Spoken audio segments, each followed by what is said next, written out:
Hello, everyone. We're the News Boss, and today we're back with another episode of four really interesting stories. So, let's get started. Anna, I'll start with your first story.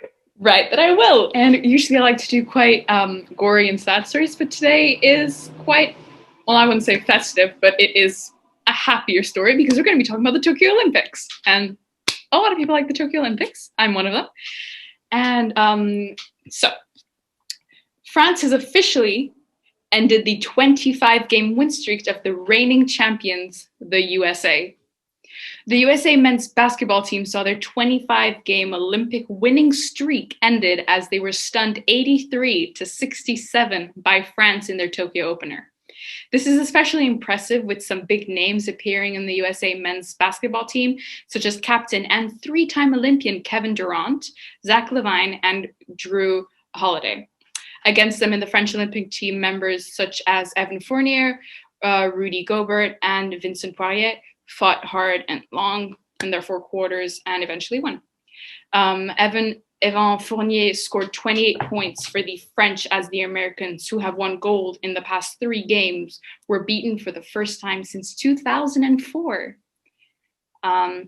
A strong third quarter where France outscored Greg Popovich's star-studded team 25-11 proved decisive to the game. Robert Gobert was also influential with 14 points and 9 rebounds. It was an unfortunately disastrous start for the Team USA, who struggled in their preparation for the tournament, losing warm-up matches to Nigeria and Australia. They looked to have taken control of their game with an 8-point halftime lead, but with Kevin Durant in foul trouble early on, they could not maintain their momentum as a flat third quarter saw them score just 11 points. Jrue Holiday, with 18 points in just under 28 minutes of action coming off the bench, was a bright spot in their struggles and helped them fix to a 6-point lead in the fourth quarter. Unfortunately, by the end of the fourth quarter, the final score was set to 83-76, and therefore saw the end of their 25-game win streak of the Olympics. Although I would like to congratulate both teams for fighting so hard and making it to the Olympics, because we all know it is not easy to make it to the Olympics, especially for their captain, Kevin Durant, who made it 3 times there.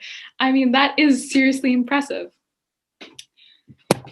Well, talking as I personally am a French person, so I would talk a bit biased and say that I'm very proud of my country's team. So it would probably be nice to have an unbiased opinion. What do you think, Nikita? I think it's really amazing that France broke the streak, and amazing, it's just wow. And we've all heard about France as a football team, but even the basketball team's coming up now, and I think it's a really proud moment for them, especially to beat America's basketball team. Oh yeah, definitely. I mean, there were some big names in the American basketball team, as I previously mentioned, and honestly, I'm very proud of my country for accomplishing this. It came a bit out of nowhere. I'm proud of your country for accomplishing this. Thank you. I wholeheartedly appreciate this. Yeah. Yeah. French people in the NBA, here we come. It's always good for even American teams to even if they lose, it doesn't matter. It's just they can learn from stuff and improve and blah blah blah. And I think the both are really France has won over America's team. We know that both of them are really strong teams because definitely they beat a really strong team. America's team, we all follow that team. Everyone knows those big names and everything. So I think it's really amazing now that we have one more team that's so strong, and I think it would be really cool to see 2 teams compete again in the future. Oh, definitely. Yeah. I think that's the essence of the Olympics. It's just honestly just the beauty of sports and one. I'm very excited to see everything that the Tokyo Olympics holds. Yeah, beyond basketball, I'm excited to see everything. As an ex-synchronous swimmer, gymnastics. It's cool to see gymnastics. Definitely. Simone Biles is coming back, I believe, right? And I'm really excited to see what she brings. Oh yeah, I'm excited to see what she brings. Yeah. I also personally saw the USA synchronized swimming team, and they had this whole, I saw their free team.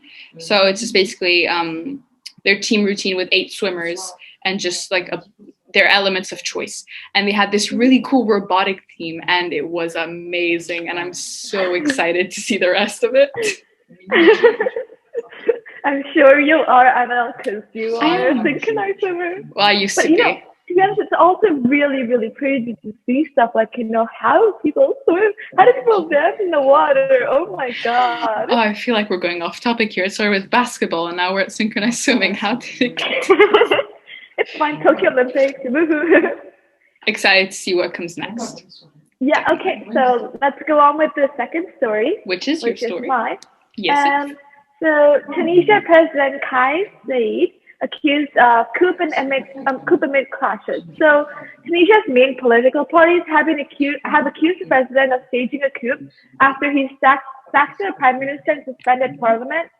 So the move followed Sunday's violent mass protests over the government's handling of the coronavirus outbreak and the economic and social turmoil.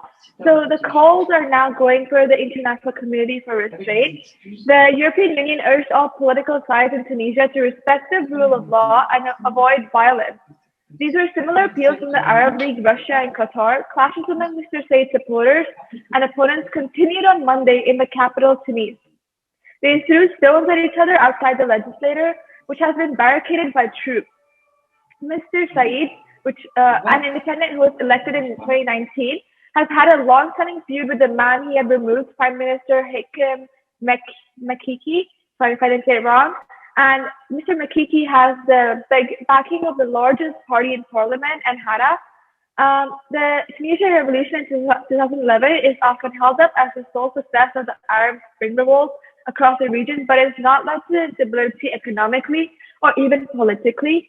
And the recent spike in COVID cases has fueled the long-standing public frustration. And so the health minister was sacked last week after a bungled vacation drive. So the question is whether he is a statesman or a dictator, which has now been raised by the people who live there. On Sunday, thousands of people across Tunisia demonstrated against the PM and Ennahda, the moderate Islamist party, and its local headquarters, the Ennahda, which is the moderate Islamist party, in the southwestern city, was set on fire. And it was said that they've taken these decisions until social peace returns to Tunisia, and they save the state. And he's about to respond to further violence with military force. And then later on Monday, it's been viewed as like sympathetic to Ennahda, said security forces has raided its offices in Tunis, unplugging all equipment and telling the staff to leave. The events are largely linked to an acute power struggle between the presidency, the PM, and the Speaker of Parliament. And key to how this all plays out will be known quickly when a new minister is appointed and a new plan is communicated on moving forward. So just like something that really like kind of makes me think a lot is he's like fighting. He said that he will bring social peace, and he's responding to this violence with military force. So how is that even like bringing peace? Like he's responding to these protests or these clashes or whatever, like protests with military force. Like he's completely like juxtaposing his words. Like, what is he thinking? Definitely. It's like fighting fire with fire. In the end, it just makes it all worse. Mm-hmm. You can't go to violent matters with more violence. The one thing he should have tried to do was peacefully try to bring down the situation, calm the people. Because, I don't know. I'm not sure how to express this, but it does definitely seem a bit dictatorshipy. Exactly. Yeah. Exactly. That's like people are right now, like there's all the COVID going on and everything, and they have enough to worry about. And they're in this social, like this crisis, like where they don't know like who to follow, what to do, who's going to make it better. And so, Tunisia is like this main political party, which the president staging a coup after just to remove the prime minister from its current position. Like, what is he thinking? Like, and he wants to and then he says that he wants to bring peace. Like, that's not the way to go, right? Like, definitely either you don't exactly. However, to stand in his defense, it is difficult to calm down the anger of the people who have already gone to violence by peacefully saying, "Okay, let's calm down." Maybe in his eyes, it was the most efficient way to calm the people was to forcefully calm them down. Mm-hmm. And I understand if he felt backed into the corner to the point where he felt he had no other option. True, like it totally could be that, like, maybe he didn't know what else to do, and so all he could think was using military force. But I mean, I'm still sure like there are like other ways, because military force could end up killing people, and like, because I know in India like that's happened so many times, like when they use military force, people have like been shot, or mm-hmm. even protests. Whenever we hear about protests, people like their country obviously uses their military force to stop people. But it always ends up in people being like shot or dead or like injured or harmed in some way. And so I think like there are like always other ways than violence. And I think that using the military force should kind of be his last option. But maybe it was his last option and he couldn't do anything. Mm-hmm. Yeah, could totally be what it is. So I also feel like the people who have gone to protest, if they thought their only option was to violently protest, I think that also says something, because if the people felt so backed up into their own corner that they felt that we need to bring violence to the table, then that also tells us something, that there's an issue that needs more attention to be solved, if that makes sense. Yeah. True. Mm-hmm. Okay, so let's move on to our next story. Okay. If you want to move on. Do you want to add something? Did you want to add something? Yeah, I just wanted to add a little thing. It's like this all happened in Tunisia, right? Yeah. Right. So, and I was just thinking, to myself, odd thought is like, Tunisia isn't a country I hear a lot about, and it just lets you know that everyone struggles with their own problems, even if you don't hear about them. And I think that's also a life lesson. So that's philosophy. Mm-hmm, yeah. Okay. Just odd thought, really. But let's move on. Third story. My story. Yeah. My story. My precious story. Not very precious, actually. Quite unfortunate and quite sad. Greece has already to look for a spearfisher who killed a famous seal. So many lovers of wildlife are seeking justice after a beloved rare seal was killed off of the Greek island of Alonissos.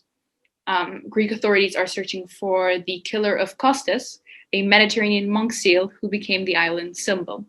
The seal was named after a fisherman who saved it during a storm in 2018. After his rescue, Kostas had been released into the National Marine Park of Alonissos, and northern Sporades. Recently, a Greek seal charity, which looked after Kostas for several months as a pup, thinks it was killed with a spear gun. Mediterranean monk seals, which is the type of seal that Kostas was, are currently classified as critically endangered and are protected under law in Greece. The charity has stated that Kostas had been executed at close range with a spear gun, and I think I said that wrong. It's good to have information. And spokesman Dimitris Tsikalas, pardon me for pronunciation, and told the BBC that the spear probably came from a boat. The charity has urged anyone with information to speak up, with police intending to sue the killer.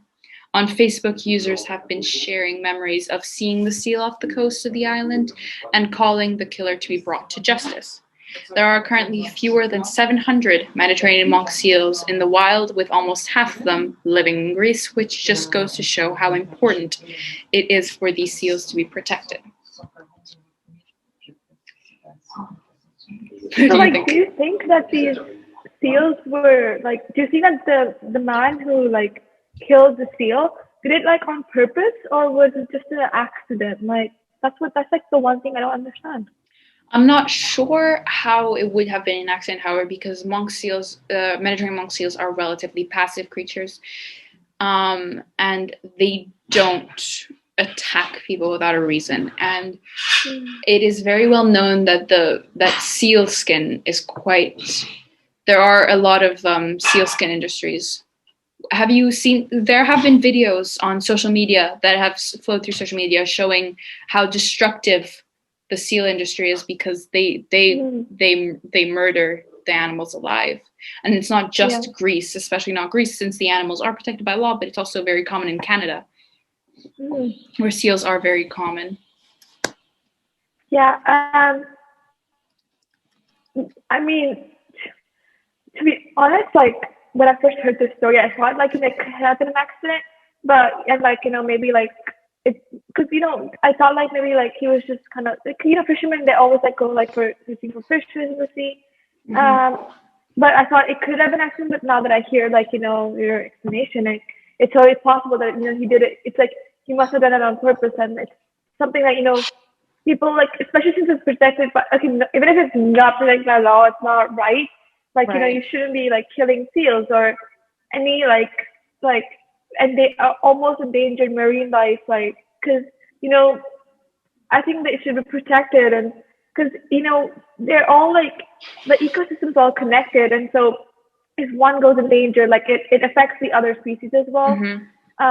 So I think obviously like if there's a like if the government has told them like it's like almost endangered, then people shouldn't go after the money like you get from selling the seal skin and everything. Like that's not right. And obviously like the police should put him in jail or do whatever, like carry out serious measures against this guy. They should not give up the investigation. They shouldn't give up the investigation. Right. No, what I was going to say is that maybe you were right, and that the accident could have been perhaps he was caught in a fishing net. However, the animal, Curtis, was killed by spear, and that's what tells you it wasn't an accident. He was killed for sport, and under no circumstance should any animal be killed for sport. For example, like fishing.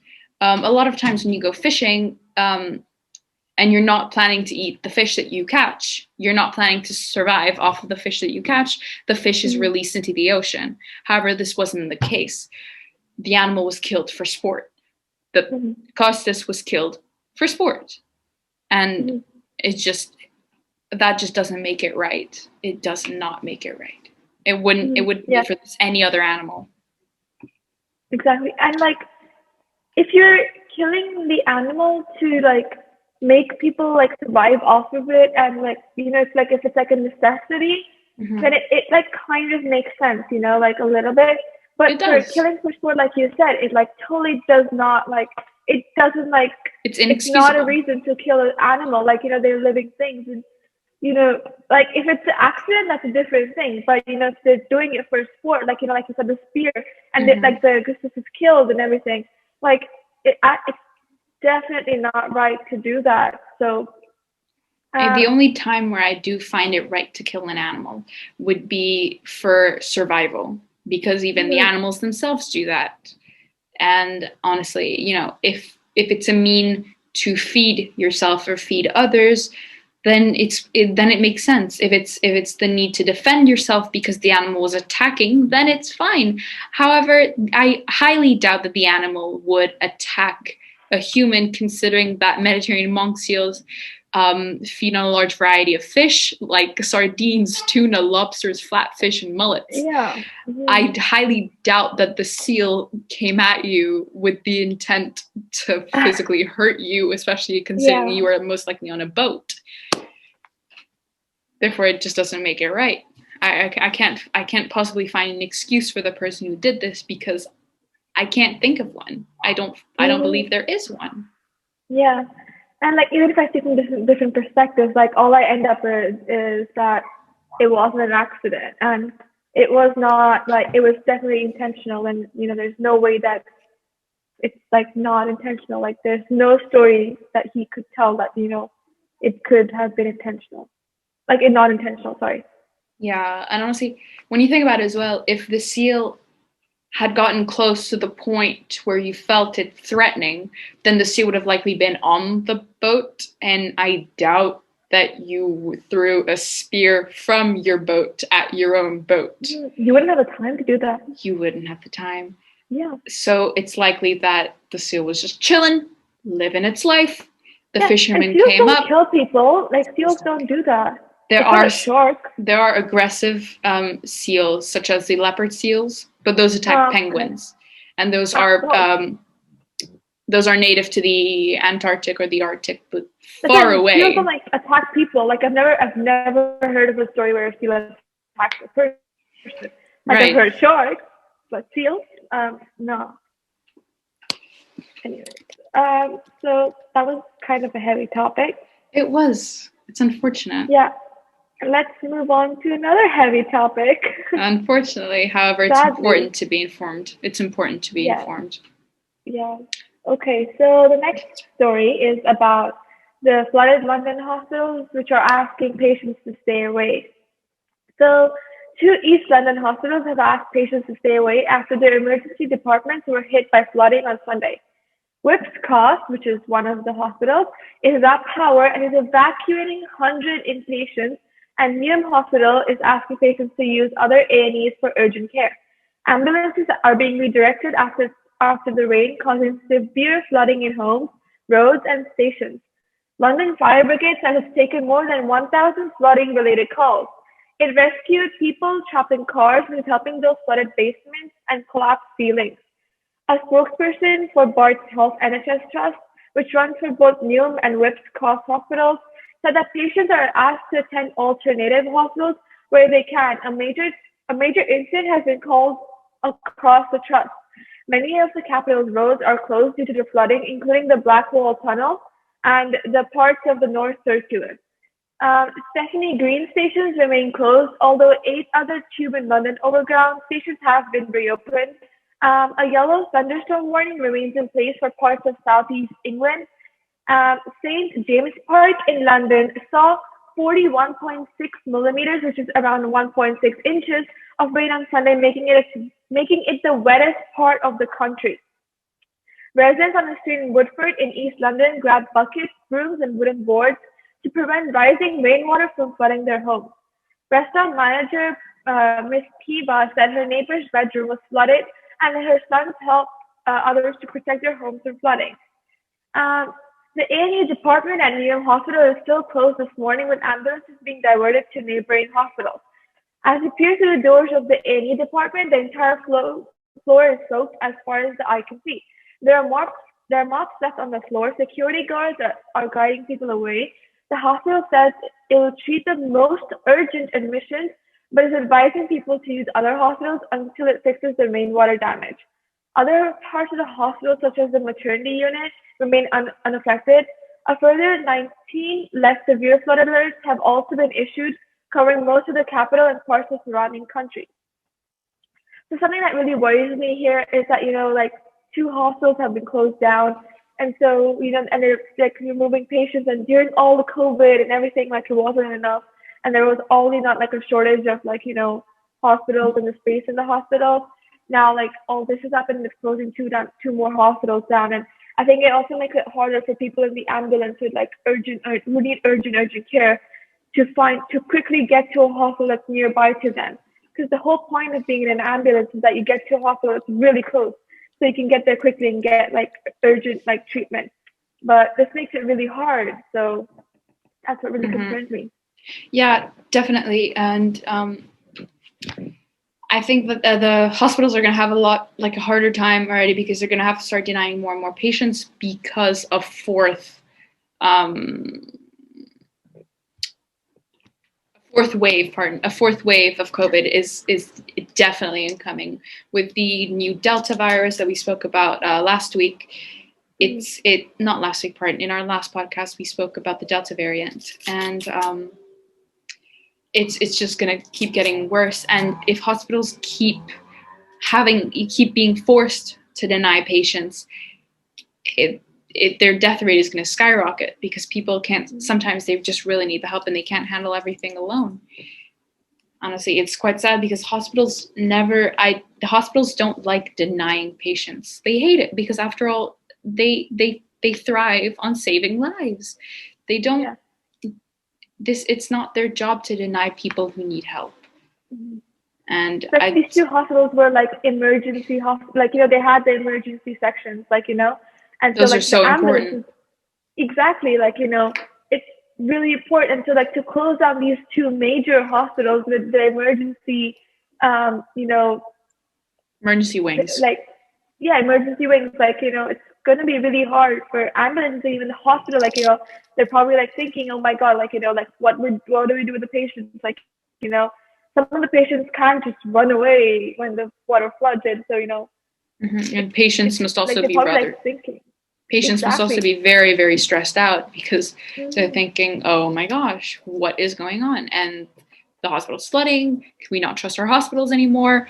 Or what are we going to do? It's a very stressful time Yeah. because there are a few places that you should be able to trust without second thought, and that's ambulances, well, not ambulances, hospitals, the Mhm. police, and what's it called again? Firemen, Fire the department, fire fire de- departments. Those are three of the most essential places that you should be able to trust without having a second thought. And yeah. already people are starting to doubt the police because of things that happened last year. And well, nothing's happened to the fire department, but if we can't trust our hospitals to be safe, Mhm. where does that leave us here? Yeah. Of course, Especially we like can. COVID patients, it gets like really severe really quickly. And Mm-hmm. so where do they treat these patients? Two Yeah. hospitals have closed down already and they don't have space. Like, well, what do they do? Of course, there are so many hospitals in all of England, Yeah. but it's closing two of them down. Although it seems like such a small amount, Mm-hmm. it just it's all the patients in those two hospitals that have to be moved to other hospitals, and the people who have to be moved and their care. And obviously there are patients who need a lot, like every patient needs a different amount of care, and Yeah. doctors and nurses won't necessarily be able to spend that amount of time with each patient. That just increases the stress levels, not only of the patients, but also of the doctors. And that just makes Mm-hmm. everything a mess because then doctors have to work more often and they get less rest, and then they won't be able to do their jobs properly. Yeah. And it's just so important for them to do their jobs properly because they're literally toying with people's lives. Well, not toying, Yeah. but life hangs in their hands. And it's just, Mm-hmm. it's a lot to think about. Yeah, and like moving patients to other hospitals, like then the doctor will change and their whole care will change. Like each doctor has their own way of like taking care of the patient, and the treatment plan is their own. But then the whole plan will change, and everything can just and then the other hospitals will get so crowded at one point that Mm-hmm. they're gonna be like full, and then they're not gonna be able to take patients in again. And right now, like it's only flooded two hospitals. Like thankfully, it's only two right now. But then what if it floods other hospitals How again? many And more then will it be? Yeah. yeah, how many more will it impact? And so Definitely. yeah, and especially during And COVID, it's just more complicated for hospitals to be flooded right now and not be able to accept patients. So right. And like it's also patients do tend to feel some sort of attachment to, for example, a nurse who has been particularly nice to them, or a doctor who already knows all their needs without having to specify. It's so much harder to have to move and just start all this again. And it's just yeah, sometimes it's going to be too stressful, and it's just going to harm the patients, harm the doctors, and harm the families also who come and visit. Because let's say one of the patients who was administrated, sorry, at one of the hospitals that flooded and closed, pardon, was moved to a hospital further away, and the family lived close to the hospital that was flooded, but the hospital the patient was moved to is incredibly far away. That just makes it even yeah, harder for the family to visit the patient, and especially a therefore, flood. especially during a Uh-huh. flood, and the patient is going to get lonely, and then that's not good for their mental health. And we all know how, like, nowadays mental health is talked about so much, and we all know how mental health is super important on the road to recovery. There's something beyond physical wellness, it's also mental wellness. And honestly, this is just a whole chain of consequences. Of course, we're talking quite dramatic scenarios, but scenarios that can happen nonetheless. And it's just shows how important it is for these, when the hospitals are built, that they are prepared to survive so many different consequences, because they are literally one of the most important buildings in any town, any city, any village, anywhere. Mm-hmm. Yeah, and even like, you know, the country, like they when they were making the roads and everything, they planned that every hospital or every clinic or every emergency department is there in every like specific 4 miles or 2 miles, or like depending on the country. Like over here, you'll see like hospitals every like 4 or 5 miles in America. And so, you know, it's just so that it's easier for the ambulance to get there and faster, and like, you know, it makes like things faster for the patient, emergency patients or anything. You know, so to remove those two hospitals from for those hospitals to not accept patients anymore, you know, it makes it harder for the ambulance to get there in time. And, you know, we may be losing people here, and the time is, you know, we all know time is really important when you're in an ambulance, because definitely it just matters a lot. It's everything. Oh yeah. Yeah. Definitely. And then the flood all just slows down like the speed of the car and everything. So it just complicates a lot of things, you know, a lot of things are like being affected by the flood. Yeah. Well, the flood is also all due to global warming, you know. Yeah. There's a lot to think about when you think about the flood. There's what are the hospitals going to do? What's the reason of the floods? How can we stop the floods better? Better sewage systems, is that a way to solve it? Or maybe more climate activism is a way to solve it. But, you know, it's quite a lot. Yeah. Mm-hmm. Well, I think that's the end of it. Yeah. Okay. That was a very heavy last couple 20 minutes, maybe. 2 stories were heavy. 2 stories were good. Definitely. Everyone's excited about Tokyo Olympics. Guys, Tokyo Olympics, woo! At least we had one little bit of lightheartedness in this such a heavy time. Yeah. But I think this is the end of our podcast today. And we look forward to seeing you again ASAP with another 4 super interesting stories. And, well, this is the end of it. And we stay safe. We hope to see you again soon. Bye.